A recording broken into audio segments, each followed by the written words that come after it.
So, Adrian Holliman, KCOY, filling in for Dave Alley today. If you look back at the season, it wasn't exactly as great as last season, obviously. 4-7, lost to UC Davis, didn't win on the road. Some fans that I've talked to have been a little disappointed, obviously, from last season. When you look back on the season, how do you assess it? Well, I think disappointed. I'm disappointed. I'm sure our players are disappointed. And I know that the fans are probably disappointed. It wasn't exactly the way we scripted it, but the reality of the situation is that's where we are. And, we can bury our head in the sand and try to ignore it, or we can go back and we can research it and find out exactly why we are where we are. And there's a lot of reasons for it, but the reality is 4-7 is our final standing, and we got to live with it. Do you attribute a little bit of the regression to the coaching change? Like, how does that affect the season? When you come in, you got new coaches, new systems to adapt to. Do you chalk a little bit of that up to how the season turned out? Well, I think everybody has a hand in it. I mean, there's no question that, coaching players, we're the guys that are out there every single day and the guys that are working hard to do it. And the unfortunate thing is we didn't get it done when the gun went off to end the football game. So everybody has some responsibility in it. But there are a lot of factors that went into the season. I think that, coaching, when they're in transition, there's going to be some time that's going to take in order for everybody to be comfortable with each other. I think secondly, we had a lot of injuries, which played a big factor in it. And thirdly, we were inexperienced. People can say we're experienced, but if you want to look at the players that had actually contributed to that team you want to talk about in 2008, it's a little bit different football team in 2009. And I think, the ability to get that experience should pay dividends for the future. But unfortunately, you play for the present. How do you make next year better? We'll be better. The bottom line is we will work harder, and we'll make sure that we are better. I think we have a lot of returning starters coming back that now have experience. So there's one answer. And the second one is the transition is over. We're here, and we're going to be the coaches, and the players understand it, and they understand that, they need to play better and all the things that go into it. So I think that the opportunity to start fresh again and for 2010 exists. We're going to have a good recruiting season to start it off with, and we're going to work hard in the offseason, and our players are going to have a better understanding of what they're supposed to do in order for us to be successful. But there'll be a lot of pressure by me put on our staff as far as making sure that we're prepared to win games next year. And lastly, what's your QB situation like for next year? Is it too early to tell? Is Tony Smith the guy, or are you going to find that in spring? Or? Well, I think that the way we challenge our team all the time is to come out and compete. And Tony will be told that he needs to come out and compete. And if he wins it again, he'll be the quarterback. And if he doesn't, then somebody else will have won it. And we'll give guys the opportunity to do that this spring and make those decisions when we get to the fall next year. But I think Tony did some good things. But unfortunately, in this game, the finger gets pointed at two people when things don't go well. And one of them's the head coach, and usually the second guy right behind him's the quarterback. So it goes with the position, and he needs to learn that it goes with the position. And Tony will be a better player next year, and if he becomes a better player and improves over the offseason, he'll have a good opportunity to continue as our quarterback. Hey, Coach.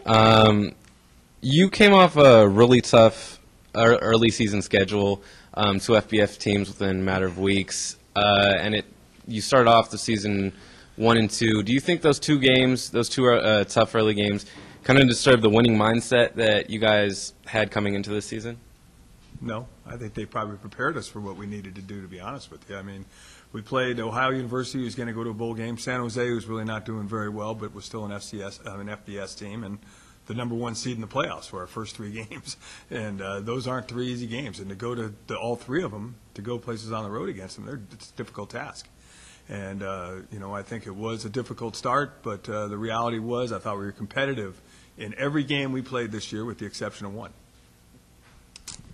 You touched on the aspect of injuries this year. How do you think your team would have done without sustaining all these injuries that you wish you could answer that question, but you can't. The fact is that the players got hurt, and other players have to take up the slack and take advantage of the opportunity that they have. And if they take advantage of those opportunities, good things will happen for them and for our football team. And it's unfortunate, but the reality of the situation is I can't predict how we would have done it. It would have been nice to have some of them to find out.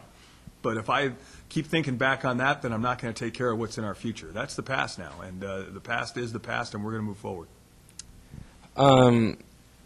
What can you take from this season heading into next? Well, I think there's a lot of things we can take into the experience the players received is invaluable. We have probably 17 returning starters. And I think to have that many guys coming back that have the experiences that you just talked about, I think is going to be of great value to us as a coaching staff and to our program. And then I think, secondly, in reality, we're X amount of halves from having a great season. And if we can take the fact that we need to learn how to finish maybe a little bit better than we did in some games this year, those are the combination of our experiences and learning how to finish and really making that an emphasis on how we participate in off-season workouts and things like that, starting and finishing at the same level of intensity, maybe some great things can happen for us next year. So I think there's some valuable things to take with us from, unfortunately, not a season that we all wanted to have. And lastly, what can you say about the seniors that lead this program? Well, I mean, a lot of them, and what I told the team after the game, I think, is to me right on. I mean, the fact is that when you're a senior and you finish, it's cumulative. It's not just 1 year or one game. Those guys have tremendous memories to take with them. Now, whether I was a part of those or not, that remains to be seen. But, I mean, the fact is that Carlton Gillespie, Ryan Shotwell, Xavier Gardner, all the seniors that played this year, John Hall,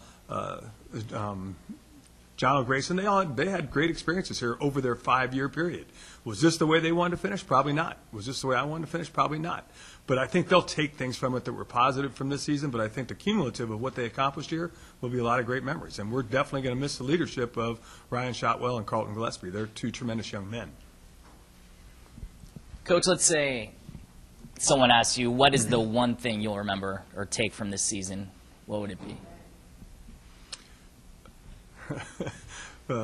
One thing to really pinpoint one thing, I would have to look at it and say the word depth comes to mind. I mean, you have to be a good, solid, deep football team in order to be able to compete against the people we're competing against week in and week out.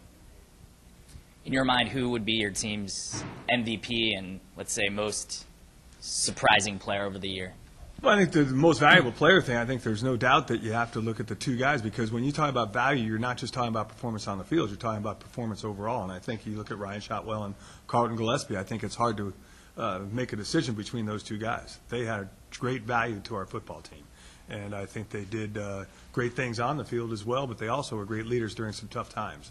And I really did appreciate them. So that would be who I would say are the most valuable players on our team. I think as far as somebody that stepped up and a newcomer, I think you have to really look at a young guy named Giovanni Sani and say, this guy is a true freshman.